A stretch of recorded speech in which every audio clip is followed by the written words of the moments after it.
네, 오늘 직톡 이 시간에는 지난 시간에 이어서 지난 시간에 저희가 이제 전체적인 그 부동산 주택 내년에도 좀 유망한 지역들 제가 좀 한번 살펴봤고요.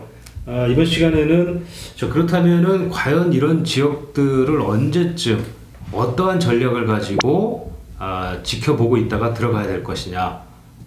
또 이제 집이 있는 유주택자와 또 집이 없는 무주택자. 아마 이제 각자의 처한 상황에 따라서 전략들이 다 달라져야 될 것 같은데 오늘은 그런 부분에 대해서 한번 좀 살펴보도록 하겠습니다. 원장님 먼저 한번. 예. 네, 그렇죠. 우선 이제 부동산 경기는 한 3, 4년 또는 더 이상, 저는 뭐 4, 5년 정도도, 그러니까 문재인 정부 때까지는 좀 지지부진한, 그러니까 지난 4, 5년과는 좀 다른 양상의 모습이 전개될 것이다 라는 전제를, 개인적인 생각을 좀 깔고, 그러면 결국 무주택자는 어떻게 해야 될 것인가, 또 다주택자는 어떻게 해야 될 것인가, 이게 지금 문제죠. 고민이 많죠. 그런데 이제 저는 진퇴양난이다, 이걸 레바켄트라고 그러더라고요. 그러니까 빼도 박도 못한다. 그게 이제 말하자면 규제, 대출 규제에다가 이제 금리 인상, 여기다가 공급 과잉, 소위 3대 악재가 겹쳤다는 거죠. 그러니까 호재와 악재로 보니까 악재의 비중이 약간 높아요. 그래서 앞서 이제 우리가 전 시간에 계속 집값은 좀 장기적인 상승 추세는 남아있다. 또 떨어진 적은 많지 않다. 이제 교수님께서 그렇게 분석하셨고, 저도 그 부분에는 동의를 합니다만, 어쨌든, 저는 좀 역발상이 필요하다고 봅니다. 그러니까 무주택자, 우리가 소위 실수요자라고 하는 분들은 오히려 지금 가점제가 나와지고 있고, 또 주거복지 로드맵에서 보면 또 신혼부부들에 대한 이 물량이 30% 특별 공급도 좀 늘어나고 있어서 오히려 무주택자나 젊은 층이죠. 직장인, 신혼부부 이런 분들은 내 집 마련할 수 있는 기회도 많아지고, 저는 오히려 그 내 집 마련할 수 있는 그런 여건은 더 좋아졌다라고 보는 것이죠. 특히 인기 지역 같은 경우에는 이게 뭐 경쟁률이 높아서 당첨이 정말 하늘의 별따기잖아요. 예, 강남 같은 경우는 수백 대 1, 물론 수백 대 1이 되면 뭐 당첨만 되면 또 3억에서 5억 정도 뭐 신방 로또죠. 뭐. 네, 로또가 청약 이런 것도 네. 됐지만 좀 정리하면 우선 무주택자는 저는 오히려 앞으로 3, 4년간 2, 3년, 3, 4년간이 주택 가격이 조정을 보일 때가 오히려 적극적으로 내 집 마련할 때다. 그 방법은 두 가지입니다. 하나는 신규 청약 통장을 이용해서 받을 것. 그러니까 고령층 40, 50대 장기 무주택자이고 부양가족이 많은 사람은 당연히 가점이 높기 때문에 인기 지역에 좀 유리해졌어요. 그 다음에 신혼부부나 이런 젊은 층은 신혼부부 특별 공급 물량이 늘어나니까 이걸 노리는 전략이 더 유리해졌다. 양쪽이 더 유리해진 측면이 있죠. 그렇게 말씀을 드릴 수 있을 것 같고, 그 다음에 지금 경매 물건이 의외로 안 나와요. 유망하지만. 근데 올해 이제 우리가 2018년이죠. 올해가 지나고 나면 오히려 부동산 경기가 지금 금리는 오르고 부동산 가격이 오르지 않고 이렇게 된다면 상당히 물량이 나올 것이다, 이런 전망도 있어요. 그러니까 경매나 공매를 노려서 내 집 마련하는 이런 전략은 유리하다고 보고, 2주택자는 저는 주택을 하나 똘똘한 주택으로 줄이는 전략이 요즘 대세거든요. 그러다 보니까 또 강남의 집값이 또 중대형이 안 떨어지는 이유는 이왕 집을 하나를 가지고 2주택보다는 다주택자로 자꾸 규제를 하니까 하나라도 제대로 갖자, 이런 것들이 지금 또 강남의 집값을 떨어뜨리지 않는다는 분석도 있는데, 저는 어느 정도 일리가 있다고 보죠.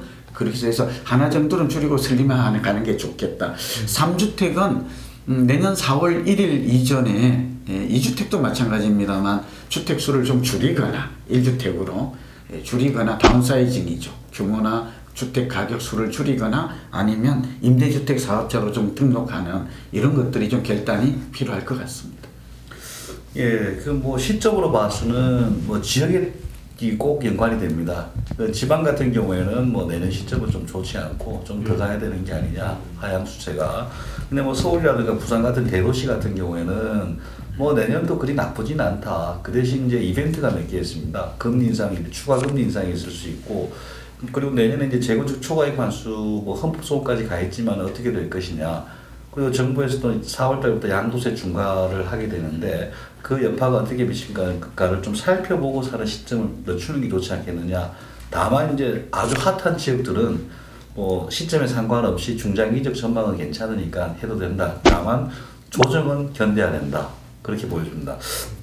무주택자들 같은 경우에 저는 뭐 정부에서 뭐 내놓고 돈 벌려고 하는 것들이 몇 개 있지 않습니까? 분양가 상한제 적용 아파트라든가 그런 것들을 적극 활용해서 그리고 이제 장기 차익을 노리는 것들은 좋지 않아 보여요. 왜 그런가 하면은 뭐 일반적으로 일반 분양분 뭐 한 30평형대 이런 것들은 장기적 수익을 노릴 수 있는데 지금 무주택자분들은 보통 이제 신혼부부라든가 뭐 사회초년생 이런 사람들 대상으로 물량이 많이 나올 거예요.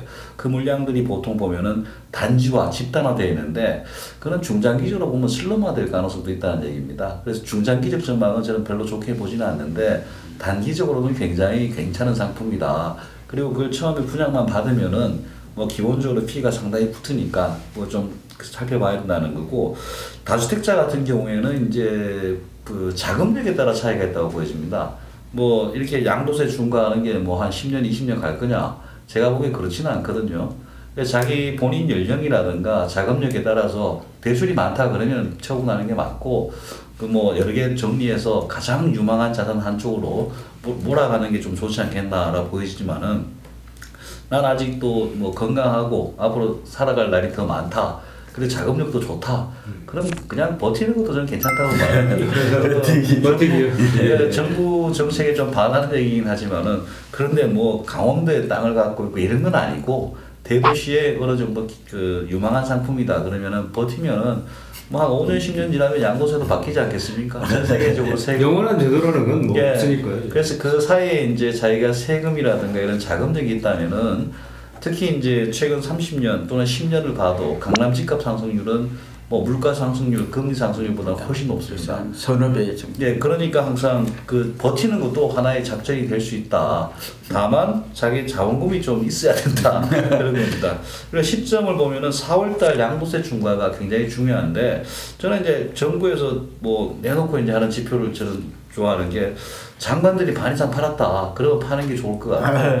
장관들이 반 이상 안 팔았다. 그러면은 나도 그냥 들고 가는 것도 괜찮은 자세 같습니다. 네, 버티기 말씀하셨으니까 제가 좀 약간 좀 보태죠. 왜냐하면 지금 버티기가 나올 수 있는 게 하나는 이제 보유세가 없을 때는 버티기가 통할 수 있다. 지금 그런 얘기거든요.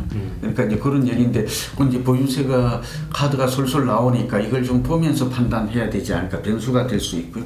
두 번째는 이 버티는 또 두 번째 가능할 수 있는 게 전세값이 서울 같은 경우에는 이제 입주 물량도 서울은 2018년도에 많이 늘어나지 않고 또 재건축의 이주 수요는 여전하고 그러니까 순증 효과가 별로 없어요. 크게 늘어나지 않으니까 그냥 결국 전세 가격이 서울은 내리기 어렵다라는 것으로 보여지거든요. 그러니까 전세가 내리지 않으면 결국은 이제 매매도 연동돼서 동행하는 특징을 감안하면 결국은 버틸 수 있는 여력이 생긴다 이거죠. 그러니까 자꾸 어떤 사람들은 문재인 정부가 5년이니까 5년이 끝날 때까지만 버티면 또 새로운 뭐 정부든지 제도 변화가 있을 까 이런 기대가 있는데 그래서 버텨야 되는 게 아니라 전세 가격이 내리지만 않으면 그렇잖아요. 그러니까 금리가 올라가더라도 이제 대출에 대한 이자 부담이 증가하는 거야. 그러니까 전세값과 매매값에 갭 투자했던 사람들은 좀 버틸 수 있는 여력이 된다 하는 말씀이고 저는 이제 버티기 전략에 이어서 저는 자산 교체하기에 2018년은 참으로 좋은 시기 같아요. 사실은 이 교체는 세 가지죠. 하나는 지역을 아까 우리가 살펴보았잖아요. 그러니까 성장지역, 세태나 소위 축소 지역에서 성장지역으로 서울 내에서도 인구나 소득이나 인프라 이런 것들을 보면 어느 정도 감이 잡힐 수 있거든요. 지역을 바꾸거나 두 번째는 이제 주택의 면적을 좀 바꾸는 거죠. 이제 너무 대형이나 큰 주택 같은 경우에는 지금 1인 가구가 급증하고 있고 4, 5인 가구는 감소하고 있다는 게 이제 통계 결과치니까 이걸 보고 좀 할 수도 있겠다. 그리고 가급적 최근에 또 하나가 새주택, 소형 주택에 대한 선호도가 굉장히 증가하고 있고 59제곱미터 이 아파트 가격 탄력성이 그러니까 대형, 중형, 소형 보니까 소형의 탄력성이 굉장히 높게 나타나요. 근데 이거는 인구나 소득이나 또 주거의 합리화 경향 이런 것들을 모든 걸 종합해 보면 그러니까 2018년은 그냥 관망하는 시기가 아니라 아까 제가 말한 지역을 바꾸고 면적을 바꾸고 가격을 바꾸고 이제 헌 아파트에서 새 아파트로 이렇게 바꾸는 적극적인 교체기로 활용하면 참 좋을 것 같아요. 우리가 집값이 오를 때 자산 교체가 쉽다고 그러지만 쉽지가 않아요. 그리고 사실은 내년엔 좀 안정기가 오기 때문에 2018년은 그렇게 보는 것이죠. 또 만약 가격이 확 내려버리면 이것도 바꾸기가 쉽지 않아요. 그렇죠. 그러니까 2018년은 이제 우리가 똘똘한 아파트, 그 다음에 유망 아파트, 저는 이걸 이제 슈퍼 부동산, 슈퍼 아파트로 갈아타기 적기다. 꼭 활용했으면 좋겠습니다. 자, 뭐 오늘 아마 이 방송 보신 분들은 상당히 좀 의사결정하시는 데 도움이 됐을 것 같습니다. 그러나 역시 중요한 건 좀 눈치를 봐가면서 하셔야 될 것 같습니다. 네, 그렇죠. 여러 이벤트, 변수 이런 것들 변수가 워낙 많다. 크고. 결론을 좀 그렇게 내려야 될 것 같습니다. 네, 오늘 이 시간 여기까지 하겠습니다.